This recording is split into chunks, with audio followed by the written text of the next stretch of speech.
తలసాని ఇలాకాలో 200 కోట్ల భూ కుంభకోణం. మంత్రి అండదండలతో ఎస్టేట్ భూమికి ఎసరు పెట్టిన నామిశ్రీ ఇన్ఫ్రాస్ట్రక్చర్. 1770 గజాల ఎస్టేట్ భూమి 10,200 గజాలుగా మార్చిన వైనం. సీసీఎల్ఏలో స్పెషల్ ఆఫీసర్ సత్యశారద చక్రం తిప్పినట్లు ఆరోపణలు. చీఫ్ సెక్రటరీకి తెలియకుండా ఇదంతా జరిగిందా? తెలిసే జరిగిందా? నామిశ్రీ నిర్మించిన T19 టవర్స్ కూడా ప్రభుత్వ భూమిలో నిర్మించిందే. రాణిగంజ్లోని T19 టవర్స్లోనే తలసాని కుమారుడి కార్యాలయం.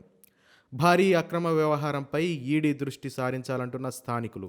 ఎస్టేట్ భూముల అన్యాక్రాంతంపై గవర్నర్ దృష్టి పెట్టాలంటూ డిమాండ్. భూ పరిపాలన ప్రధాన కమిషన్ కార్యాలయం అంటే రెవెన్యూ శాఖకి తలమానికం లాంటిది. ఈ కార్యాలయంలో నిక్షిప్తమై ఉన్న రికార్డులు రాష్ట్ర వ్యాప్త భూముల లెక్కలను చూపిస్తుంది. అయితే ఇంత ప్రధాన విశిష్టతను కలిగిన ఈ కార్యాలయంలో అసలైన రికార్డులు మాయమవడం అంటే మామూలు విషయం కాదు. లెక్కలు లేని రికార్డుల వల్ల ఎవరికి ప్రయోజనం చేకూరుతుంది? రికార్డులను పరిరక్షించాల్సిన బాధ్యత కలిగిన అధికారులు తమ విధులను తాకట్టు పెడితే ఎవరికీ చెప్పుకోవాలో అర్థం కాని పరిస్థితి ఏర్పడుతుంది. ఇదే విధంగా సికింద్రాబాద్ ఎస్టేట్లో కూడా నెలకొనడం విచారకరం. అక్రమ వ్యవహారాలపై దూకుడుగా వ్యవహరిస్తున్న ఎన్ఫోర్స్మెంట్ డైరెక్టర్ సంస్థ సికింద్రాబాద్ నడిబొడ్డున జరుగుతున్న ఎస్టేట్ భూముల అక్రమ వ్యవహారాలపై దృష్టి సారిస్తే పెద్ద మనుషులుగా చలామణి అవుతున్న నాయకుల బండారం బయటపడుతుందని పలువురు సామాజికవేత్తలు సూచిస్తున్నారు. మంత్రిగా గురుతర బాధ్యతలు నిర్వహిస్తున్న మంత్రి తలసాని శ్రీనివాస్ యాదవ్ కనుసన్నలలోనే అక్రమ వ్యవహారం జరుగుతోందని పలువురు ఆరోపిస్తున్నారు. అధికార బలంతో ఆయన చేస్తున్న అరాచకాలకు అంతమనేదే లేకుండా పోతుందని విశ్లేషకుల వాదన. ఇలాంటి అవినీతి నాయకులను ఇలాగే వదిలేస్తే భవిష్యత్తులో ప్రభుత్వ భూమి అనేది కనుమరుగైపోతుందని ఆందోళనలు వ్యక్తం చేస్తున్నారు. సికింద్రాబాద్ నడిబొడ్డున ఈశ్వరీబాయి విగ్రహం పక్కన గల మెయిన్ రోడ్లో ఉన్న 10,200 గజాల విలువైన ఎస్టేట్ స్థలంపై రియల్ ఎస్టేట్ మాఫియా కన్నుబడింది. అదే అదనుగా 1,770 గజాలు ఉన్న ఎస్టేట్ భూమికి కాసులకు కకృతిపడ్డ అధికారులు వక్ర మార్గంలో రెగ్యులరైజ్ చేశారు. కాగా ఈ రియల్ ఎస్టేట్ సంస్థకు ఒక మంత్రి అండదండలు పుష్కలంగా ఉన్నట్లు బహిరంగ ఆరోపణలు వెల్లువెత్తుతున్నాయి. ఇక్కడ ఆశ్చర్యం కలిగించే విషయం ఏమిటి అంటే ఎంకే రావు ఫౌండేషన్ ట్రస్ట్ పేరిట నకిలీ పత్రాలు సృష్టించి ఒరిజినల్ ఫైల్ మాయం చేశారు.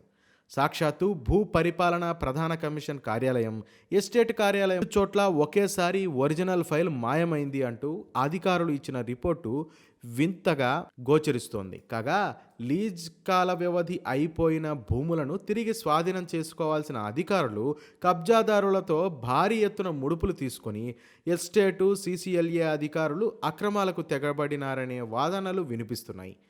100 కోట్ల విలువైన భూమిని స్వాహా చేయడం వెనుక ఓ మంత్రి చక్రం తిప్పారనే ఆరోపణలు బహిరంగంగా వ్యక్తమవుతున్నాయి. ఈ పరిపాలనా ప్రధాన కార్యాలయం సీసీఎల్ఏలో సికింద్రాబాద్ ఎస్టేట్ కార్యాలయంలో ఫైలు మాయమైతే అధికారులు నేటికి పోలీస్ స్టేషన్లో ఫిర్యాదు ఎందుకు చేయకపోవడంలో ఉన్న మతలబేంటి అన్నది జవాబు లేని ప్రశ్నగా మిగిలిపోయింది. బడాబాబుల కనుసన్నలలోనే 100 కోట్ల విలువైన ప్రభుత్వ ఎస్టేట్ భూములు అన్యాక్రాంతానికి గురైనట్లు తెలుస్తోంది. ఒకవైపు ప్రభుత్వం పలుమార్లు లీజు కాల వ్యవధి అయిపోయిన ఎస్టేట్ భూములను స్వాధీనం చేసుకోవాలంటూ ఉత్తర్వులు జారీ చేసినా లీజ్ కాల వ్యవధి అయిపోయిన ఎస్టేట్ భూములను తిరిగి స్వాధీనం చేసుకోకుండా అధికారులు నిర్లక్ష్యం ఎందుకు వహిస్తున్నారో అనే విషయంపై విజిలెన్స్ అండ్ ఎన్ఫోర్స్మెంట్ అధికారులు విచారణ జరపాలనే వాదనలు సైతం వినిపిస్తున్నాయి. అందులో భాగంగానే సికింద్రాబాద్ నడిబొడ్డున ఉన్న మెయిన్ రోడ్డు బిట్ 10,200 గజాల స్థలానికి నకిలీ పత్రాలు సృష్టించి యథేచ్ఛగా వక్ర మార్గంలో రిజిస్ట్రేషన్ చేశారు అనడంలో ఎటువంటి సందేహం లేదు. ఉన్నతాధికారులు సైతం కాసులకు కకృతిపడి అందిన కాడికి దోచుకున్నారని ఆరోపణలు వెల్లువెత్తుతున్నాయి.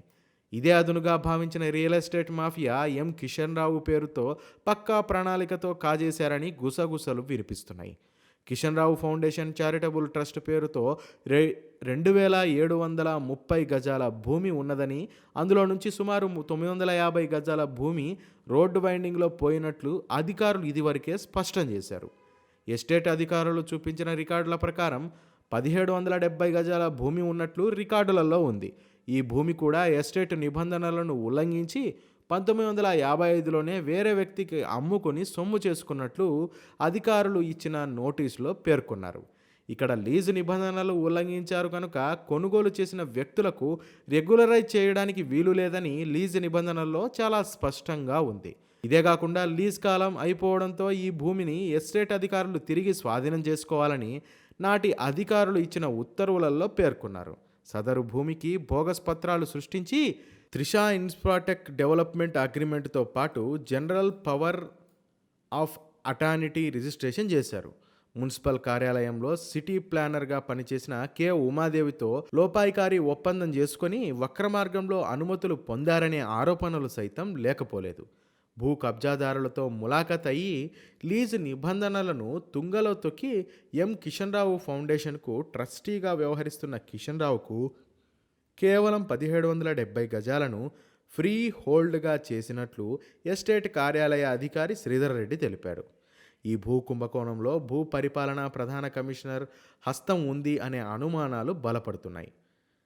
అక్రమ నిర్మాణాన్ని ప్రభుత్వం స్వాధీనపరుచుకొని నకిలీ పత్రాలపై విచారణ జరిపించి అన్యాక్రాంతం అవుతున్న ఎస్టేట్ భూమిని రక్షించాలని స్థానికులు, సామాజికవేత్తలు కోరుతున్నారు. ఈ ఎస్టేట్ భూమికి సంబంధించి కిషన్ రావు ఫౌండేషన్ పేరుపై ఉందన్నది నిజమా కాదా? ఒకవేళ భూమి ఉన్నది నిజమే అయితే భూ పరిపాలనా ప్రధాన కమిషన్ కార్యాలయంలో ఒరిజినల్ ఫైలు ఎలా మాయమైంది? ఎస్టేట్ కార్యాలయంలో సైతం ఇదే ఫైలు మాయమవడంలో మర్మం ఏంటి? 100 కోట్ల విలువైన రెవెన్యూ రికార్డుల మాయం వెనుక భూ పరిపాలనా కమిషన్ కార్యాలయ అధికారి సత్యశారద కీలక పాత్ర పోషించినట్లు తేటతెల్లమవుతోంది. ఎలాంటి ఫైల్ లేకుండా ఫ్రీ హోల్డ్ చేయుట ఎలా సాధ్యమైంది? 1770 గజాలు 10,000 గజాలకు పైగా రిజిస్ట్రేషన్ ఎలా జరిగింది? అదనపు భూమి ఎక్కడి నుంచి వచ్చింది? ఈ వ్యవహారంలో సత్యశారద వెనుక ఉన్న ఉన్నతాధికారి ఎవరు అనేది సందేహాలు వ్యక్తమవుతున్నాయి. ప్రభుత్వ ఎస్టేట్ భూములు పరిరక్షించబడాలి అంటే ఎన్ఫోర్స్మెంట్ వారు దీనిపై సీరియస్గా దృష్టి పెట్టాలని, అసలు వాస్తవాలను వెలికితీసి కోట్ల రూపాయల విలువ చేసే ప్రభుత్వ భూమిని కాపాడాలని సామాజికవేత్తలు సూచిస్తున్నారు. రాణిగంజ్లోని T19 టవర్స్లో ఉన్న నామిశ్రీ నిర్మాణ సంస్థ T19 టవర్స్ బహుళ అంతస్తుల భవన నిర్మాణం కూడా ప్రభుత్వ భూమిలోనే నామిశ్రీ నిర్మాణ సంస్థ నిర్మించినట్లు తెలుస్తోంది. ఇదే T19 టవర్స్లో మంత్రి తలసాని కుమారుడి కార్యాలయం ఉన్నట్లు తెలుస్తోంది. ఇప్పటికైనా ఈ అక్రమ వ్యవహారాలపై రాష్ట్ర గవర్నర్, ఎన్ఫోర్స్మెంట్ అధికారులు దృష్టి సారించి సమగ్ర దర్యాప్తు చేస్తే మరెన్నో కండ్లు చెదిరిపోయే అక్రమ వ్యవహారాలు బహిర్గతమయ్యే అవకాశం ఉంది.